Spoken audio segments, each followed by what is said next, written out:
إن الحمد لله نحمده ونستعينه ونستغفره ونعوذ بالله من شرور أنفسنا ومن سيئات أعمالنا من يهده الله فلا مضل له ومن يضلله فلا هادي له وأشهد أن لا إله إلا الله وحده لا شريك له وأشهد أن محمدا عبده ورسوله أما بعد فإن أصدق الحديث كتاب الله وخير الهدي هدي محمد صلى الله عليه وسلم وشر الأمور محدثاتها وكل محدثة بدعة وكل بدعة ضلالة وكل ضلالة في النار. فأعوذ بالله السميع العليم من الشيطان الرجيم من همزه ونفخه ونفثه. بسم الله الرحمن الرحيم.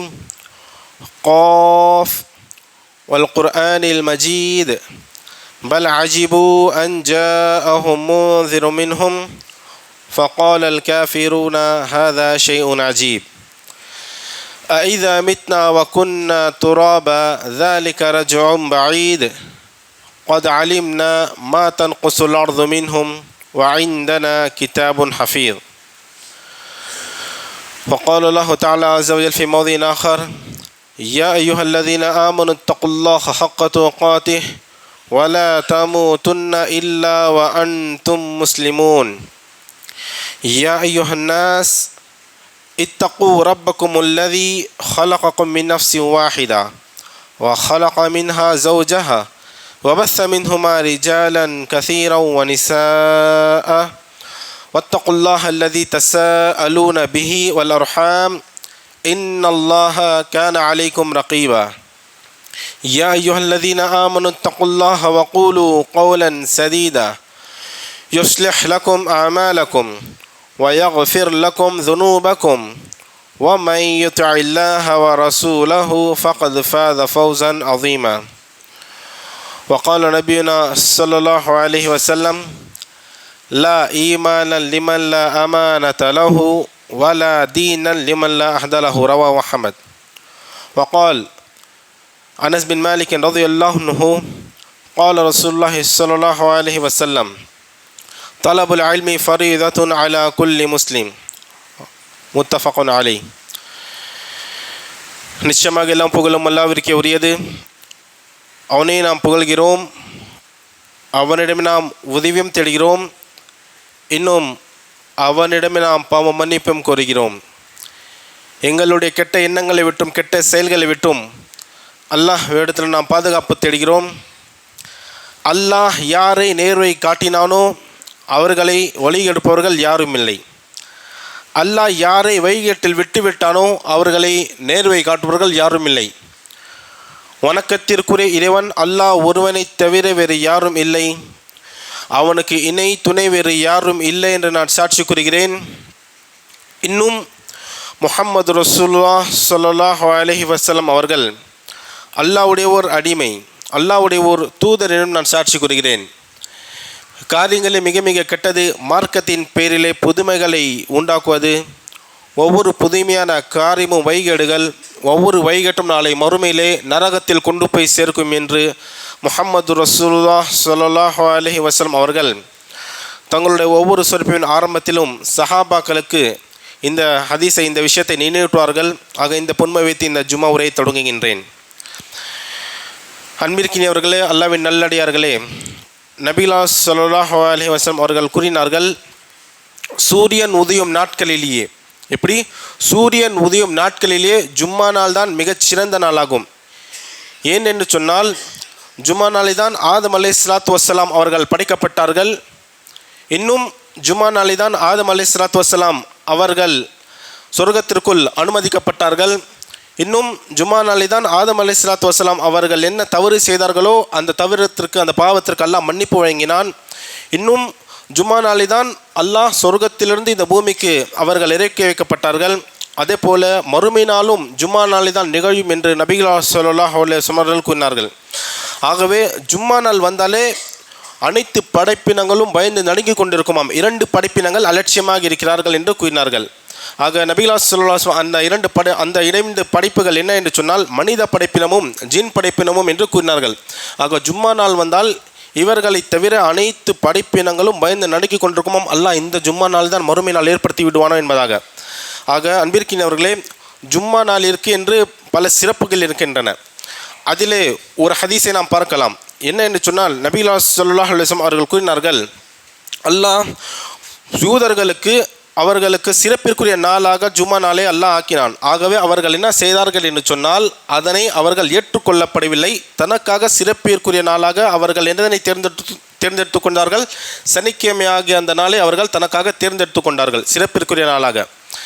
பிறகு அல்லாஹ் என்ன செய்தான் என்று சொன்னால் அதற்கு அடுத்ததாக வந்த அந்த கூட்டத்திற்கு கிறிஸ்தவர்களுக்கு அல்லாஹ் சிறப்பிற்குரிய நாளாக ஜும்மா தந்தான். ஆனால் அவர்களும் அதனை ஏற்றுக்கொள்ளவில்லை, மறுத்துவிட்டார்கள். அவர்கள் தனக்காக ஞாயிற்றுக்கிழமை தனக்காக சிறப்பிற்குரிய நாளாக அவர்கள் ஏற்றுக்கொண்டார்கள். பிறகு கடைசியாக வந்த உம்மத் முஹம்மது ரசூலுல்லாஹி ஸல்லல்லாஹு அலைஹி வஸல்லம், இந்த உம்மத்திற்கு அல்லாஹ் சிறப்பிற்குரிய நாளாக ஜும்மா நாளை அல்லாஹ் தந்தான் வழங்கினான். ஆக இந்த உம்மத் அதனை ஏற்றுக்கொண்டது என்று நபிகளார் அவர்கள் கூறினார்கள். ஆகவே நபிகளார் அவர்கள் இந்த உம்மத்திற்கு ஒரு நற்செய்தி சொன்னார்கள். நஹ்னுல் ஆஹிரூன் அல் அவ்வலூன், நாம் கடைசியாக வந்த உம்மத், ஆனால் சொர்க்கத்திற்குள் முதலாவதாக செல்வோம். பாருங்கள், எத்தனை லட்சம் நபிமார்கள் வந்தார்கள், ஆனால் இந்த உம்மத்திற்கு இருக்கக்கூடிய ஒரு சிறப்பு என்ன? நாம் தான் முதலாவதாக சொர்க்கத்தில் சொல்வோம். இன்னும் நபிகளார் அவர்கள் கூறினார்கள், நான் தான் முதலாவதாக சொர்க்கத்தின் கதவை தட்டி திறந்து வைக்கக்கூடியவன் என்று கூறினார்கள். எப்படி என்று சொன்னால் அல்லாஹ் இந்த ஜும்மா நாளை எங்களுக்கு தந்ததால் நாம் ஏற்றுக்கொண்டோம். சனிக்கிழமைக்கு முன்புதான் வெள்ளிக்கிழமை வருகிறது. ஆக சனி ஞாயிறு வெள்ளிக்கிழமைக்கு பிறகு வருகிறது. ஆகவே வெள்ளிக்கிழமை என்பது முந்தி கொண்டு விட்டது. அதே போல் இந்த உம்மத்தும் நாளை மறுமையிலேயே சொர்க்கத்திற்குள் முந்தி செல்வார்கள் என்று நபிகள் ஸல்லல்லாஹு அலைஹி வஸல்லம் அவர்கள் கூறினார்கள். ஆக அன்பிற்கினவர்களே, ஜும்மா நாளிலே இந்த அற்புதமான இந்த நேரத்திலே நாம் அனைவருக்கும் அல்லாஹ் அந்த பாவம் மன்னிப்பை வழங்கியிருக்கிறான். எப்படி என்று சொன்னால் இந்த ஜும்மா நாள் ஒரு மிக அற்புதமான சந்தர்ப்பமாக இருக்கிறது. ஒரு நேரம் இருக்கிறது. அந்த நேரத்திலே ஜும்மா நாளிலே துவா செய்தால் நிச்சயமாக ஏற்றுக்கொள்ளப்படும், ஒருபோதும் மறுக்கப்படாது என்றும் இருக்கிறது.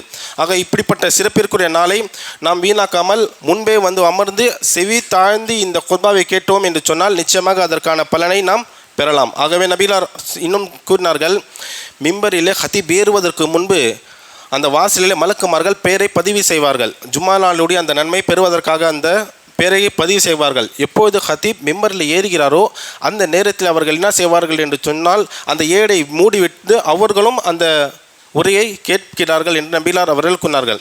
ஆக அன்பிற்கினவர்களே, இன்றைய வெள்ளிக்கிழமை பார்க்கக்கூடிய ஒரு விஷயம் என்ன என்று சொன்னால் நபிகளார் ஸல்லல்லாஹு அலைஹி வஸல்லம் கூறிய ஒரு ஹதீஸ் என்ன? தலபுல் இல்மி ஃபரீதத்துன் அலா குல்லி முஸ்லிம், கல்வி கற்பது என்பது ஒவ்வொரு முஸ்லீமும் மீதும் கட்டாயமாக இருக்கிறது. ஆக இஸ்லாமுடைய அடிப்படையான கல்வி என்பது ஒவ்வொரு முஸ்லீமுக்கும் கட்டாயமாக இருக்கிறது. ஏனென்று சொன்னால் ஒருவனிடத்தில் சரியான கல்வி இல்லை, அகீதா இல்லை என்று சொன்னால் ஷைத்தான் அவனை வழிகெடுத்து விடுவான். ஆகவே ஷேகுல் இஸ்லாம் இப்னு தைமிய்யா ரஹ்மத்துல்லாஹி அவர்கள் கூறினார்கள், ஷைத்தான் இரண்டு விதமாக ஒரு மனிதனை வழிகெடுக்கலாம். ஒன்று சுபஹாத், இன்னொன்று ஷஹவாத். சுபஹாத் என்றால் என்ன? ஒருவனுக்கு மார்க்கத்துடைய கல்வி சரியான முறையில் அவன் பெறவில்லை, இருக்கவில்லை என்று சொன்னால் அவனுடைய மனதிலே சில எண்ணங்கள், சில விஷயங்கள், சந்தேகங்கள் மார்க்கத்திற்கு எதிராக போட்டு விடுவான். இதனால் அவன் வழிகேட்டிலே போய்விடுவான். இன்னொன்று என்னது? ஷஹவாத். அவனுக்கு சரியான கல்வி இருக்கிறது என்றும் சொன்னாலும் சில மனோச்சைகள், ஆசைகள், பதவி ஆசை, பெண்ணாசை என்று இப்படிப்பட்ட ஒரு வழிகேட்டிலே ஷைத்தான் கொண்டு போய் விடுவான் என்று ஷேகுல் இஸ்லாம் இப்னு தைமிய்யா ரஹ்மத்துல்லாஹி அவர்கள் கூறினார்கள். ஆக அன்பிற்கினவர்களே, அதன் அடிப்படையிலே இந்த ஹதீஸை சற்று விளக்கமாக நாம் பார்க்கலாம். ஆக கல்வி கற்பது கட்டாயம் என்று சொன்னால் மார்க்கறிஞர்கள் இந்த ஹதீஸை இரண்டு விஷயங்களை பிரிக்கிறார்கள். ஒன்று ஃபர்துல் ஐன், இன்னொன்று ஃபர்துல் கிஃபாயா. ஃபர்துல் ஐன் என்று சொன்னால் சில விஷயங்கள் இருக்கின்றன, அது அடிப்படை கல்வியாக இருக்கிறது, அது அனைத்து முஸ்லிம்களும் அறிந்து வைத்து இருக்க வேண்டும். அது இல்லாமல் அவனுக்கு பூர்ணமான ஒரு கல்வி என்பது இல்லை. ஒவ்வொரு முஸ்லீமும் அவசியமாக அறிந்து வைத்திருக்கக்கூடிய சில விஷயங்கள், அது இன்ஷால்லா நாம் வரக்கூடிய இன்னொரு ஹதீஸ்லாம் பார்க்கலாம். இன்னொன்று ஃபர்துல் கிஃபாயா என்று சொன்னால் அனைத்து முஸ்லிம்களும் அந்த கல்வி கற்க வேண்டும் என்பது அவசியமில்லை. ஆனால் அந்த கூட்டத்திலே, அந்த மக்களிலே ஒருவர் சென்று சில அடிப்படையான கல்விகள், அதாவது எப்படி ஜனாதா தொழுகையுடைய சட்டங்கள், ஒருவர் இறந்துவிட்டால் அவனுடைய சொத்து தன்னுடைய வாரிசுகளுக்கு எப்படி பிரித்து கொடுப்பது, இப்படிப்பட்ட அந்த சில சட்டத்திட்டங்களை அவன் படிப்பது என்பது கட்டாயமாக இருக்கிறது. இது அனைத்து மக்கள் மீதும் கடமை இல்லை.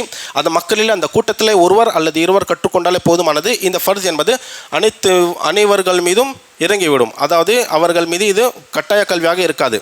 ஆக மதீனாவிலே ஒரு முறை நபிகள் ஸல்லல்லாஹு அலைஹி வஸல்லம் உட்கார்ந்திருக்கும் போது இந்த ஹதீஸ் நாம் பார்க்கலாம். என்ன என்று சொன்னால், உமர் பின் ஹத்தாப் ரலியல்லாஹு அன்ஹு அவர்கள் அறிவிக்கக்கூடிய ஒரு ஹதீஸ் கூறுகிறார்கள், நாம் அனைவரும் மதீனாவிலே இருக்கும்போது நபிகள் ஸல்லல்லாஹு அலைஹி வஸல்லம் அவர்களுக்கு அருகாமையில் உட்கார்ந்து சில விஷயங்களை மார்க்கத்தை பற்றி பேசிக்கொண்டிருந்தோம், மார்க்கத்துடைய கல்வி கற்றுக்கொண்டிருந்தோம். அந்த தருணத்திலே, அந்த நேரத்திலே தொலைவிலிருந்து ஒரு நபர் வந்தார், தூரத்திலிருந்து ஒரு நபர் வந்தார். அந்த வந்த நபருடைய அடையாளம் எப்படி என்று கூறுகிறார்கள் என்று பாருங்கள். சுப்ஹானல்லாஹ், அந்த வந்த நபர் வெள்ளையான ஆடை அணிந்து கொண்டு கருப்பு நிற முடியை வைத்து கொண்டு வந்தார். நாம் அனைவரும் பார்த்து கொண்டிருக்கிறோம். ஏன்னு சொன்னால், அந்த வரக்கூடிய அந்த நபர் என்பது இந்த ஊருக்கு புதிதாக இருக்கிறார். சரி, புதிதாக இருக்கிறார் என்று சொன்னால் ஒன்று பயணம் செய்து வர வேண்டும். பயணம் செய்தால் அந்த பாலைவன பயணத்திலே ஆடையெல்லாம் அழுக்காகிவிடும், முடியெல்லாம் கலைந்து போகிவிடும். அப்படி ஒரு பயணத்துடைய அடையாளமும் இருக்கவில்லை. ஆனாலும் இந்த மதீனாவிற்கு புதிதாக இந்த நபராக இருக்கிறாரே என்று ஆச்சரியமாக பார்த்து கொண்டிருந்தார்கள். ஆக வந்த அந்த நபர் என்ன செய்கிறார் என்று சொன்னால், அந்த கூட்டத்தை பிரித்து கொண்டு நபிகள் ஸல்லல்லாஹு அலைஹி வஸல்லம் அவர்களுக்கு அருகாமையில் உட்கார்கிறார். அந்த உட்காரக்கூடிய நிலையும் உமர் பின் ஹத்தாப் ரலியல்லாஹு அன்ஹு அவர்கள் விளக்குகிறார் பாருங்கள். அவர்கள் தன்னுடைய முட்டிக்கால்களையும் நபிகள் ஸல்லல்லாஹு அலைஹி வஸல்லம் அவர்களுடைய முட்டிக்கால்களையும் இணைத்து கொண்டு உட்கார்கிறார். அவ்வளவு நெருக்கமாக உட்கார்ந்து சில கேள்விகளை கேட்கிறார்கள். ஆக சஹாபாக்கள் எல்லாம் ஆச்சரியமாக பார்க்கிறார், யார் இந்த நபர் இப்படி கூட்டத்தை பிரித்து கொண்டு நபிகள் ஸல்லல்லாஹு அலைஹி வஸல்லம் இவ்வளவு அருகாமையில் உட்கார்ந்து கொண்டு இருக்கிறாரே என்பதாக. ஆக வந்த அந்த நபர் முதலாவது கேள்வி கேட்கிறார், யா ரசூலுல்லாஹ் அக்பிர்னி மல் இஸ்லாம், அல்லாஹ்வின் தூதரே, இஸ்லாம் என்றால் என்ன, எனக்கு அறிவியுங்கள், சொல்லித்தாருங்கள். அப்போது கேள்வி கேட்ட இந்த நபருக்கு நபிகள் ஸல்லல்லாஹு அலைஹி வஸல்லம் பதில் கூறுகிறார்கள், இஸ்லாம் என்பது அந்த ஷஹத அல்லா இலாஹ இல்லல்லாஹ் வ அன்ன முஹம்மது ரசூலுல்லாஹ் வ இகாமஸ் ஸலா வ ஈதா இஸ்ஸகா வல் ஹஜ் வ ஸௌமு ரமஸான். இஸ்லாம் என்பது அல்லாஹ்வை தவிர வணக்கத்திற்குரிய இறைவன் வேறு யாரும் என்று சாட்சி கூறுவதும், அதே போல முகமது ஆகிய நான் அல்லாஹ்வுடைய அடிமை, அல்லாஹ்வுடைய தூதர் என்று கூறுவதும், அதே போல தொழுகை நிலைநாட்டுவதும், ஜக்காத் தருவதும், நோன்பு நோற்பதும், ஹஜ் செய்வதும் என்று அந்த 5 தூண்களை எண்ணி காட்டினார்கள். இந்த பதில் கேட்ட அந்த நபர் கூறுகிறார், ஸதக்த யா ரசூலுல்லாஹ், அல்லாஹ்வின் தூதரே, நீங்கள் உண்மை கூறினீர்கள். அப்போது சஹாபாக்கள் ஆச்சரியமாக பார்க்கிறார், என்ன கேள்வி கேட்டார். சரி, கேள்விக்கு பதில் கிடைத்த அந்த நபர், ஓ இப்படியா என்று இருக்காமல் இந்த கேள்விக்கு இதுதான் சரியான பதில் என்று உண்மைப்படுத்துகிறாரே என்று ஆச்சரியமாக பார்த்து கொண்டிருக்கிறார்கள். இப்போ அடுத்த கேள்வி கேட்கிறார், யா ரசூலுல்லாஹ் அக்பிர்னி மல் ஈமான், அல்லாஹ்வின் தூதரே, ஈமான் என்றால் என்ன, எனக்கு அறிவியுங்கள். அப்போது நபிகள் ஸல்லல்லாஹு அலைஹி வஸல்லம் கூறினார்கள், அந்த ஈமானுடைய 6 தூண்களை எண்ணி காட்டுகிறார்கள். ஆமன்த பில்லாஹி வ மலாயிகத்திஹி வ குதுபிஹி வ ருசுலிஹி வல் யௌமில் ஆகிரி வல் கத்ரி கைரிஹி வ ஷர்ரிஹி. ஈமான் என்பது அல்லாஹ்வின் மீது நம்பிக்கை கொள்வதும், அவன் படைத்த படைப்பினங்கள் மலக்குமார்கள் மீது நம்பிக்கை கொள்வதும், அதே போல அவன் இறக்கி அருளிய வேதங்கள் என்று சொன்னால் வெறும் குரான் மட்டுமல்ல, இதற்கு முன்பு அருளப்பட்ட வேதங்கள் அனைத்துமே வந்துவிடும். தௌராத், ஜபூர், இன்ஜீல் என்று அனைத்து வேதங்கள் மீது நம்பிக்கை கொள்வதும், பிறகு அவனுடைய அனைத்து நபிமார்கள் மீது நம்பிக்கை கொள்வதும், எத்துணை நபிமார்களை அல்லாஹ் இந்த உலகத்திற்கு அனுப்பி வைத்தானோ சீர்திருத்துவதற்காக அனைத்து நபிமார்கள் மீதும் நம்பிக்கை வைப்பதும், அதே போல மறுமை நாள் மீதும் நம்பிக்கை வைப்பதும், இறுதியாக நன்மை தீமை மீது நம்பிக்கை வைப்பதும் என்று கூறினார்கள். இந்த கேள்விக்கும் கேட்ட அந்த நபர், ஸதக்த யா ரசூலுல்லாஹ், அல்லாஹ்வின் தூதரே, நீங்கள் உண்மை கூறினீர்கள் என்று உண்மைப்படுத்துகிறார். பிறகு 4 கேள்வி மொத்தம். 3வது கேள்வி கேட்கிறார், யா ரசூலுல்லாஹ் அக்பிர்னி மல் இஹ்சான், அல்லாஹ்வின் தூதரே, இஹ்சான் என்றால் என்ன, எனக்கு அறிவியுங்கள். அப்போது நபிகள் ஸல்லல்லாஹு அலைஹி வஸல்லம் அவர்கள் கூறுகிறார்கள், அன்த அபுதுல்லாஹ கஅன்னக தராஹு ஃப இல்லம் தகுன் தராஹு ஃப இன்னஹு யராக். இஹ்சான் என்றால் என்ன என்று சொன்னால், இந்த உலகத்தில் நாம் வாழும்போது, இபாதத் செய்யும்போது நாம் அல்லாஹ்வை பார்த்து கொண்டிருக்கிறோம் என்று ஒரு மனோநிலையோடு இருப்பது. சரி, நாம் அல்லாஹ்வை பார்த்து கொண்டிருக்கிறோம் ஒரு மனநிலை நம்மளுக்கு இல்லையா? அப்படி ஒரு விஷயம் நம்மளுடைய மனதில் இல்லை என்று சொன்னால், அல்லாஹ் நம்மளை பார்த்து கொண்டிருக்கிறான், அல்லாஹ் நம் அனைவரும் கண்காணித்து கொண்டிருக்கிறான் என்று ஒரு மனோநிலையோடு இபாதத் செய்வதும் இருப்பதும் தான் இஹ்சான் என்று விளக்கம் தந்தார்கள். பிறகு இறுதியாக 4வது கேள்வி கேட்டார்கள், அல்லாஹ்வின் தூதரை, மறுமை நாள் எப்போது நிகழும்? இதற்கு பதில் கூறவில்லை. பதிலாக என்ன கூறினார்கள் என்று சொன்னால், நபிகள் ஸல்லல்லாஹு அலைஹி வஸல்லம் கேள்விக்கு பதில் கொடுப்பவரை விட கேள்வி கேட்பவர் தான் மிக அதிகமாக அறிந்து வைத்திருக்கிறார் என்று கூறினார்கள். சரி, சில சிறு அடையாளங்களாவது கூற முடியுமா என்று அந்த வந்த நபர் கேட்கிறார். பிறகு நபிகள் ஸல்லல்லாஹு அலைஹி வஸல்லம் அவர்கள் கூறுகிறார்கள், தாய்மார்கள் தன்னுடைய எஜமானை பெற்றெடுப்பார்கள், அதாவது பிள்ளைமார்கள் தன்னுடைய தாய் தந்தையை ஒரு எஜமான் போல இருப்பான், அவர்களை அடிமை போல நடத்துவான், மறுமை நாளுடைய அடையாளங்களே ஒன்று. அதே போல பெண்கள் ஆடை அணிந்தும் நிர்வாணமாக இருப்பார்கள். அதே போல ஆடை மேய்ப்பவர்களெல்லாம் போட்டி போட்டுக்கொண்டு மாளிகை பெரிய பெரிய கட்டிடங்களை கட்டுவார்கள் என்று இந்த சிறு அடையாளங்கள். அதே போல் ஆடையே இல்லாதவர்களெல்லாம் ஆட்சி செய்வார்கள் என்றும் கூறினார்கள். போடுவதற்கு சிறப்பும் இருக்காது, அவர்களுக்கு சரியான உடையும் இருக்காது, இருந்தாலும் அப்படிப்பட்ட நபர்கள் ஆட்சி செய்வார்கள், இதுதான் மறுமையினுடைய அடையாளங்கள் என்று சில சிறு அடையாளங்களை எண்ணி காட்டினார்கள். பிறகு இந்த விஷயங்கள் அனைத்துமே கேட்ட அந்த நபர் சென்று விடுகிறார்.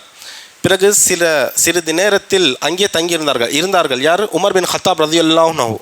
என்ன ஒரு விஷயமாக இருக்கிறது, இப்படி ஆச்சரியமாக அவர்கள் உட்கார்ந்து கொண்டே இருந்தார்கள். பிறகு நபிகள் ஸல்லல்லாஹு அலைஹி வஸல்லம் அவர்கள் என்ன செய்கிறார்கள் என்று சொன்னால், உமரே என்று அழைக்கிறார்கள். உமரை அழைத்து விட்டு கூறினார்கள், வந்த நபர் யார் என்று தெரியுமா? அவர்தான் வானவர்களுடைய தலைவர் ஜிப்ரீல் அலைஹிஸ்ஸலாத்து வஸ்ஸலாம். அவர்கள் உங்களுக்கு உங்களுடைய மார்க்கத்தை கற்றுத்தருவதற்காக வேண்டி இப்படி இந்த மாதிரியான ஒரு விஷயத்தை கேள்விகளை கேட்டார் என்று கூறினார்கள். அன்பிற்கினவர்களே, இந்த ஒரு ஹதீஸை வைத்துதான் மார்க்க அறிஞர்கள் என்ன கூறுகிறார்கள் என்று சொன்னால், ஒரு அடிப்படையான கல்வி ஒவ்வொரு முஸ்லீமும் அறிந்து வைத்திருக்கக்கூடிய கல்வியாக இந்த ஹதீஸில் இருக்கிறது. ஒரு முஸ்லீமுக்கு இஸ்லாமுடைய 5 தூண்கள் என்ன என்று அறிந்து வைத்திருக்க வேண்டும். அதே போல் ஈமானுடைய இந்த 6 தூண்கள் என்ன என்று அறிந்து வைத்திருக்க வேண்டும். இப்படி மறுமையினுடைய விஷயங்கள் மீது அவனுக்கு இல்ம் இருக்க வேண்டும், கல்வி இருக்க வேண்டும் என்று எண்ணி காட்டுகிறார்கள். ஆகவே இன்னும் முஹத்திஸீன்கள் எழுதுகிறார்கள், எப்படி சூரத்துல் ஃபாத்திஹா அனைத்து சூறாக்கும் தலையாக திகழ்கிறதோ, உம்முல் குரானாக இருக்கிறதோ, அதே போல இந்த ஒரு ஹதீஸ் உம்முல் அஹாதீஸாக இருக்கிறது. ஆகவே இந்த ஒரு ஹதீஸுக்கு 3 பேர்: உம்மு சுன்னா, உம்முல் அஹாதீஸ், அதே போல் ஹதீஸுல் ஜிப்ரீல். ஜிப்ரீல் அலைஹிஸ்ஸலாத்து வஸ்ஸலாம் அவர்கள் சம்பந்தப்பட்ட ஹதீஸாக இருக்கிற காரணத்தினால் ஹதீஸுல் ஜிப்ரீல் என்று 3 பெயர்கள் வருகிறது. ஆகவே இதில் அடிப்படையான கல்வி இருக்கிறது. எப்படி என்று சொன்னால், விதியினுடைய சில விஷயங்களும் இருக்கிறது. ஏன்னா விதியில் சில கூட்டங்கள் தர்க்கம் செய்து அவர்கள் வைகட்டில் சென்று விட்டார்கள். நாம் அனைவருக்கும் தெரியும், பல வைகட்ட கூட்டங்கள் காதியானி, பரேல்வி, கதரியா, ஜப்ரியா என்று எக்கச்சக்கமாக இருக்கிறார்கள். ஆக விதியினுடைய சில விஷயங்களும் இந்த ஹதீஸில் இருக்கிறது. சில ஒரு ஹதீஸ் நாம் பார்க்கலாம். என்ன என்று சொன்னால், அல்லாஹ் முதலாவதாக ஏதுகோலை படைத்தான். அபுதாவூதிலே பதிவு செய்யப்பட்ட ஹதீஸ். அல்லாஹ் முதலாவதாக ஏதுகோலை படைத்தான். ஏதுகோலை படித்துவிட்டு அல்லாஹ் கட்டளையிட்டான், எழுதுவீராக என்பதாக. அந்த எழுதுகோல் கேட்டது, அல்லாவே நான் என்ன எழுதுவது, மா அக்துப், என்ன எழுதுவது என்று கேட்கும்போது, அப்போது அல்லாஹ் கூறினான், மறுமை நாள் வரைக்கும் நிகழக்கூடிய அனைத்து சம்பவங்களையும் எழுதுவீராக என்று அல்லாஹ் கட்டளையிட, அந்த எழுதுகோளும் எழுதியது. அந்த எழுதிய ஏட்டுக்கு பேர் தான் லௌஹுல் மஹ்ஃபூஸ் என்று கூறுகிறோம். லௌஹுல் மஹ்ஃபூஸ் அல்லாஹ்விடத்தில் பாதுகாப்பாக இருக்கக்கூடிய ஒரு வேதமாக, ஒரு புத்தகமாக இருக்கிறது. அதனுடைய ஒரு சிறிய பகுதி தான் திருக்குரானாக இருக்கிறது. அந்த லௌஹுல் மஹ்ஃபூஸிலே தான் நம்மளுடைய ஒவ்வொரு தனிப்பட்ட மனிதனுடைய அந்த விதி கதிர் என்று இருக்கிறது. நாம் எத்தனை நாளைக்கு இந்த உலகத்தை வாழவும், எங்களுடைய வாழ்வாதாரம் எப்படி இருக்கும், எங்களுடைய ரிஸ்க் எந்த அளவுக்கு விசாலமாக இருக்கும் என்பதாக. ஆக அந்த கதிரிலே இருக்கக்கூடிய விஷயம்தான் இன்னும் நடந்து கொண்டே இருக்கிறது. ஆக அன்பிற்கினவர்களே, விதி என்பது முன்பே தீர்மானிக்கப்பட்டு விட்டது. சொர்க்கவாசி நரகவாசி என்று முன்பே தீர்மானிக்கப்பட்டு விட்டது. ஆகவே இந்த உலகத்தில் வாழும்போது எந்த நல்ல விஷயமாக இருக்கிறதோ அதனை தேர்ந்தெடுத்து கொள்ள வேண்டும். ஆகவே இந்த ஒரு விஷயத்தை நபிகள் ஸல்லல்லாஹு அலைஹி வஸல்லம் சஹாபாக்களுக்கு மத்தியில் கூறும்போது, சஹாபாக்கள் கேள்வி கேட்டார்கள், அல்லாஹ்வின் தூதரே, ஒருவன் சொர்க்கவாசியா நரகவாசியா என்று முன்பே தீர்மானிக்கப்பட்டு விட்டது என்று சொன்னால் நாம் எதற்காக தொழ வேண்டும், எதற்காக இபாதத் செய்ய வேண்டும், முன்பே தீர்மானிக்கப்பட்டு விட்டதல்லவா என்று கேட்டார்கள். அப்போது நபிகள் ஸல்லல்லாஹு அலைஹி வஸல்லம் அவர்கள் கூறினார்கள், அப்படி இல்லை, யார் ஒருவர் சொர்க்கவாசி என்று நிச்சயமாக்கப்பட்டானோ அவர்கள் நன்மையின் பக்கம் அதிகமாக விரைந்து நல்ல காரியங்கள், நல்ல அமல்களை செய்து கொண்டே இருப்பார். அதே போல ஒருவன் நரகவாசி என்று தீர்மானிக்கப்பட்டால் அவனுக்கு அந்த தீமையான காரியங்கள் அல்லாஹ் லேசாக்கிவிடுவான். அந்த பாதையில் அவர் சென்று கொண்டே இருப்பார். ஆனால் ஒரு சிலருக்கு விதி முந்திவிடும். ஒருவர் காலம் முழுவதும் நன்மை செய்து கொண்டே இருப்பார். ஆனால் ஒரு சில காரணங்களால் அவன் நரகவாசி செய்யக்கூடிய ஒரு அமலை செய்து விடுவார். ஆகவே அவன் சொர்க்கத்திற்கும் அவனுக்கும் ஒரு ஜான அளவுக்கு தான் இடைவெளி இருக்கும். ஆகவே நரகவாசியுடைய ஒரு அமலை செய்து அவர் நரகத்திற்குள் சென்று விடுகிறார். ஆகவே ஒருவர் காலமெல்லாம் நரகவாசியுடைய அமலை செய்து கொண்டிருப்பார், அந்த காரியங்களை செய்து கொண்டிருப்பார். அவனுக்கும் நரகத்திற்கும் ஒரு ஜான அளவுக்கு தான், ஒரு முறம் அளவுக்கு தான் இடம் இருக்கும். அவன் சொர்க்கவாசி செய்யக்கூடிய ஒரு அமலை செய்து விடுவார். ஆகவே அவன் சொர்க்கத்திற்குள் நுழைவிக்கப்படுவார் என்று நபிகளார் அவர்கள் கூறினார்கள். இன்னமல் ஆமாலு பில் ஹவாத்தீம் என்ற ஹதீஸை முடிக்கிறார்கள். அனைத்து அமல்களும் இறுதி தருணத்தை பொறுத்தே அமைகின்றன என்று நபிகளார் அவர்கள் கூறினார்கள். ஆக அன்பிற்கினவர்களே, நாம் அனைவரும் விதி இப்படி இருக்கிறது என்று நினைத்துவிட்டு அப்படியே இருந்துவிடக்கூடாது. ஏனென்று சொன்னால், அல்லாஹ் ஒரு முசீபத்தை, ஒரு சோதனை தருகிறான் என்று சொன்னால் அதிலே நாம் அமைதி காத்தால், சபுரி செய்தால் நிச்சயமாக இதற்கான பிரதிபலன் நாம் மறுமையிலே பார்ப்போம். அப்படி இல்லை என்று சொன்னால் உலகத்திலே சில காரியங்களால் கஷ்டங்கள் நம்மளுக்கு கிடைத்து கொண்டு தான் இருக்கும், ஆனால் அதற்கு பலனே இருக்காது. ஆகவே சபுரி செய்வதற்கு எங்களுக்கு இந்த ஹதீஸ் கற்றுக் கொடுக்கிறது. அதே போல் எங்களுக்கு ஒரு விஷயம் நாம முன் செய்து விதி என்று கூற முடியாது. ஏனென்று சொன்னால் அல்லாஹ் எந்த ஒரு விஷயத்தை விதித்து விட்டானோ அதுதான் நடக்கும். சில பாவங்கள் செய்துவிட்டு இது விதியில் இருந்தது நான் செய்துவிட்டேன் என்று கூற முடியாது. ஏனென்று சொன்னால் மார்க்க அறிஞர்கள் கூறினார்கள், அல் கத்ரு ஹுஜ்ஜத்துன் ஃபில் முசீபா வலைஸ ஹுஜ்ஜத்துன் ஃபில் மாசியா. கத்ர் என்பது, விதி என்பது நம்மளுக்கு யதார்த்தமாக ஏதேனும் தவறு நடந்துவிட்டால் அதுதான் விதியாக இருக்கிறது. ஆகவே பாவம் செய்துவிட்டு விதி என்று நாம் கூற முடியாது என்று கூறினார்கள். ஆகவே தான் நபிகள் ஸல்லல்லாஹு அலைஹி வஸல்லம் அவர்கள் மேராஜ் பயணத்தில் சேர்கிறார்கள். மேராஜில் செல்லும்பொழுது மூசா அலைஹிஸ்ஸலாத்து வஸ்ஸலாம் அவர்களையும் ஆதம் அலைஹிஸ்ஸலாத்து வஸ்ஸலாம் அவர்களையும் 2 பேரும் பேசிக்கொண்டதை பார்க்கிறார்கள். அவருக்குள்ளே ஒரு சின்ன தர்க்கம் நடந்து கொண்டிருக்கிறது. என்ன என்று சொன்னால், மூசா அலைஹிஸ்ஸலாத்து வஸ்ஸலாம் அவர்கள் ஆதம் அலைஹிஸ்ஸலாத்து வஸ்ஸலாமை நோக்கி கேட்கிறார்கள், ஆதமே, அல்லாஹ் உங்களை தங்களுடைய கரங்களால் படைத்தான்.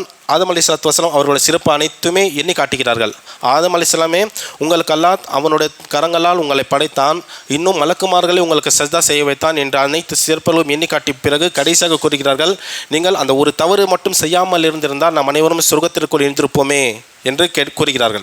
அப்போது ஆதம் அலைஹிஸ்ஸலாத்து வஸ்ஸலாம் அவர்கள் இப்போது என்ன செய்கிறார்கள் என்று சொன்னால், மூசா அலைஹிஸ்ஸலாத்து வஸ்ஸலாம் அவர்களுடைய சிறப்பை எண்ணி காட்டுகிறார்கள். மூசாவே, அல்லாஹ் உங்களை ரசூலாக்கினான், அல்லாஹ் உங்களிடத்திலே பேசியிருக்கிறான் என்ற அந்த சிறப்புகள் அனைத்துமே எண்ணி காட்டிய பிறகு, அல்லாஹ் விதித்த ஒரு விதியை நான் எப்படி மீற முடியும், அல்லாஹ் முன்பே விதித்து விட்டானே என்று கூறுகிறார்கள். ஆகவே இந்த இடத்துல ஆதம் அலைஹிஸ்ஸலாத்து வஸ்ஸலாம் அவர் தன்னுடைய பேச்சிலே மிகைத்து விட்டார்கள், ஜெயித்து விட்டார்கள் என்று நபிகளார் அவர்கள் கூறினார்கள். ஆக அன்பிற்கினவர்களே, ஒரு முறை உமர் பின் ஹத்தாப் ரலியல்லாஹு அன்ஹு அவர்கள் கலீஃபாவாக இருக்கும்போது அவர்களிடத்தில் ஒருவர் கொண்டு வரப்படுகிறார். திருடிய காரணத்திற்காக அவர்கள் கொண்டு வரப்படுகிறார்கள். நம்ம அனைவருக்கும் தெரியும் உமர் பின் ஹத்தாப் ரலியல்லாஹு அன்ஹு அவர்கள் எந்த அளவுக்கு கடுமையான ஒரு சஹாபியாக இருந்தார்கள் என்பதாக. மார்க்கத்தில் மிக உச்சக்கட்ட கடுமையான ஒரு சஹாபி. ஆகவே இவரிடத்தில் அந்த நபர் கொண்டு வரப்பட்டார்கள். கொண்டு வரப்பட்டு கேட்கப்பட்டது, சரி எதற்காக நீ திருடினா என்பதாக. ஏனென்று சொன்னால், திருடிய காரணத்தினால் அவன் கொண்டு வரப்பட்டான். அந்த நபர் கூறினான், விதியில் இருந்தது, நான் திருடி விட்டேன் என்பதாக அவன் கூறினான். இப்போது நம்ம அனைவருக்கும் தெரியும் உமர் ரலியல்லாஹு அன்ஹு எந்த அளவுக்கு கடுமையானவர் என்பதாக. ஆகவே உமர் ரலியல்லாஹு அன்ஹு அவர்கள் என்ன பதில் கூறுகிறார்கள் என்று சொன்னால், சரி திருடிய காரணத்தினால் இப்போது உங்களுக்கு தண்டனையாக கை வெட்டப்படும், இதுவும் விதியிலே தான் இருக்கிறது என்று அவர்களுக்கு அந்த தண்டனை கொடுக்கப்பட்டு விட்டது. இப்படி பாவம் செய்துவிட்டு தவறு செய்துவிட்டு விதியின் மேல் நாம் போட முடியாது. ஆக அன்பிற்கிறவர்களே, இந்த ஹதீஸின் மூலமாக, ஹதீஸுல் ஜிப்ரீல் மூலமாக நாம் கற்றுக்கொண்ட விஷயம் என்னென்னு சொன்னால், அடிப்படையான கல்வி நம் அனைவரும் அறிந்து வைத்து இருக்க வேண்டும். ஒவ்வொரு முஸ்லீமும் ஈமானுடைய அந்த அவசியம், அந்த ஈமானுடைய அந்த தூண்கள் இருக்கிறது, இஸ்லாமுடைய அந்த தூண்கள் இருக்கிறது, அதன் அனைத்தையும் கற்றுக்கொண்டு அதிலே விசாலமாக என்னென்ன ஹதீஸ்கள் இன்னும் இருக்கிறதோ அதனை படித்து வைத்திருக்க வேண்டும். அதே போல் லா இலாஹ இல்லல்லாஹ் இந்த கலிமத்து தௌஹீதை பற்றி நாம் அறிந்து வைத்திருக்க வேண்டும். எது மறுப்பது, எது உறுதிப்படுத்தது. லா இலாஹா என்று சொன்னால் யாருமே வணக்கத்திற்குரிய இறைவன் இல்லை என்று மறுத்தல், இல்லல்லாஹ் அல்லாஹ்வை தவிர என்று நாம் உறுதிப்படுத்துவது. இப்படி 2 அம்சங்கள் இருக்கின்றன. பிறகு அதில் எத்துணை விஷயங்கள் இருக்கின்றன, அதாவது இன்கியாத், சிதகத், இப்படி என்று நிறைய விஷயங்கள் இருக்கின்றன. அந்த விஷயங்கள் எல்லாம் அடிப்படை கல்வியாக இருக்கிறது. அது அனைத்தையும் நாம் கற்று அறிந்து வைத்திருக்க வேண்டும். இதுதான் அவசியமாக கல்வி, ஃபர்சுல் ஐன் சொல்லக்கூடிய அவசிய கல்வி. இந்த கல்வி இல்லை என்று சொன்னால் ஷைத்தான் வழிகட்டில் மிக விரைவில் கொண்டு சென்று விடுவான். எப்படி என்று சொன்னால், ஷேகுல் இஸ்லாம் இப்னு தைமியா ரஹ்மத்துல்லாஹி அவர்கள் தன்னுடைய புத்தகம் மஜ்முல் ஃபதாவாவிலே 2வது பாகத்தில் ஒரு சம்பவத்தை பதிவு செய்கிறார்கள். அப்துல் காதிர் ஜீலானி ரஹிமஹுல்லாஹ் இவர்களுடைய சம்பவத்தை பதிவு செய்கிறார்கள். கூறுகிறார்கள், ஷேகுல் இஸ்லாம் இப்னு தைமியா அவர்கள் கூறுகிறார்கள், ஒரு முறை என்ன நடந்தது என்று சொன்னால், அப்துல் காதிர் ஜீலானி அவர்கள் தஹஜ்ஜுதுடைய நேரத்தில் இருக்கும்போது அவர்களுக்கு அந்த கதவின் பக்கத்திலிருந்து ஒரு சப்தம் வருகிறது. கதவு திறந்து ஒரு சப்தம், அப்துல் காதிர் ஜீலானியே, உனக்கு தொழுகை என்பது மன்னிக்கப்பட்டு விட்டது என்று ஒரு சப்தம். இப்போது இந்த விஷயத்தை கேட்ட அப்துல் காதிர் ஜீலானி ரஹ்மத்துல்லாஹி அவர்கள் கூறினார்கள், அல்லாஹ்வின் தூதர் ஸல்லல்லாஹு அலைஹி வஸல்லம் அவர்களுக்கே இறுதி தருணம் வரைக்கும் தொழுகை தொழுதார்கள், அவர்களுக்கே மன்னிக்கப்படவில்லை, எனக்கு எப்படி மன்னிப்பு இருக்கும் என்று எதிரி கேள்வியாக கேட்டார்கள். நீ வந்தவன் ஷைத்தான் தான் என்று கூறினார்கள். ஆக வந்த அந்த சப்தத்தில் கூறப்படுகிறது, ஆம், நாம் உனக்கு வழிகெடுக்க வந்த ஷைத்தான் தான், உன்னுடைய இல்ம் உனக்கு காப்பாற்றி விட்டது என்று இல்முடைய அந்த தக்கபுரை 2வதாக போட்டு விட்டான். இப்போது அப்துல் காதிர் ஜீலானி ரஹ்மத்துல்லாஹி அவர்களுடைய பதில் பாருங்கள், என்னுடைய இல்ம் எனக்கு காப்பாற்றவில்லை, மாறாக அல்லாஹ்வுடைய அருளில் தான் நான் தப்பித்திருக்கிறேன், அல்லாஹ்வுடைய அருள் உதவியால் தான் நாம் அவனுடைய அருளாக தான் நான் இருக்கின்றேன் என்று கூறினார்கள். இப்படி ஷைத்தான் என்பவன் இறுதி கட்டம் வரைக்கும் வைகட்டிலே கொண்டு செல்வதற்காக முயற்சி என்பது அவனுக்கு இருக்கும். ஆகவே தான் அந்த ஒரு சபதத்தை எடுத்து வந்திருக்கிறான். லாஹு வியன்னக்கும் அஜ்மாயின், அல்லாஹ்விடத்தில் ஒரு சந்தர்ப்பத்தை கேட்டு வந்திருக்கிறான். எனக்கு மறுமை நாள் வரைக்கும் சந்தர்ப்பத்தை தான், இந்த உலக மக்களில் இருக்கக்கூடிய மக்களை நான் வைகெடுப்பதற்காக எனக்கு சந்தர்ப்பத்தை தான் என்று அவன் சம்மதம் கேட்டு வந்திருக்கிறான். அல்லாஹ்வும் என்ன செய்தான் என்று சொன்னால், சரி கொடுக்கிறேன், இருந்தாலும் எனக்காகவே இருக்கக்கூடிய தூய்மை மிக்க மக்கள் அவனுக்கு நீ வழிகெடுக்க முடியாது, இஹ்லாஸான மக்களை நீ ஒருபோதும் வழிகெடுக்க முடியாது என்றும் அல்லாஹ் கூறினான். பிறகு அவனுக்கு அல்லாஹ் அந்த ஒரு நேரத்தையும் கொடுத்தான். ஆக அன்பிற்கினர்களே, இந்த ஹதீஸிலே நாம் கற்றுக்கொண்ட விஷயம் அடிப்படை கல்வி என்பது ஒவ்வொரு முஸ்லீமுக்கும் அவசியமாக இருக்கிறது. ஆக ஃபர்துல் ஐன் ஃபர்துல் கிஃபாயா என்று நாம் பார்த்தோம். அதில் ஃபர்துல் ஐன் என்று கூறக்கூடிய அந்த கல்வி என்பது நாம் அவசியமாக அறிந்து வைத்திருக்க வேண்டும். இல்லை என்று சொன்னால் ஒரு முஸ்லீமுக்கு அந்த தூண்களை தெரியவில்லை என்று சொன்னால் அவன் எப்படி அகீதாவுடைய அந்த விஷயங்கள் அறிந்து கொள்ளலாம். அவனுக்கு பல வைகட்ட கூட்டங்களுடைய அகீதா என்பது அவனுடைய மனதில் புகுந்துவிடும். ஆக இப்படிப்பட்ட விஷயங்கள் அவன் முன்னெச்சரிக்கையாக கல்வியை தேடுவதற்காக அனைத்து முயற்சிகளும் செய்ய வேண்டும். அல்லாஹ்விற்கு துவா செய்கிறேன். அல்லாஹ் நம் அனைவருக்கும் கல்வி வளத்தை அதிகமாக வழங்குவானாக. ஆமீன். அகூலு கௌலி ஹாதா அஸ்தக்ஃபிருல்லாஹ் லி வ லக்கும் வ லிஸ்ஸாயிரில் முஸ்லிமீன அஜ்மஈன் வஸ்தக்ஃபிரூஹு இன்னஹு ஹுவல் கஃபூருர் ரஹீம்.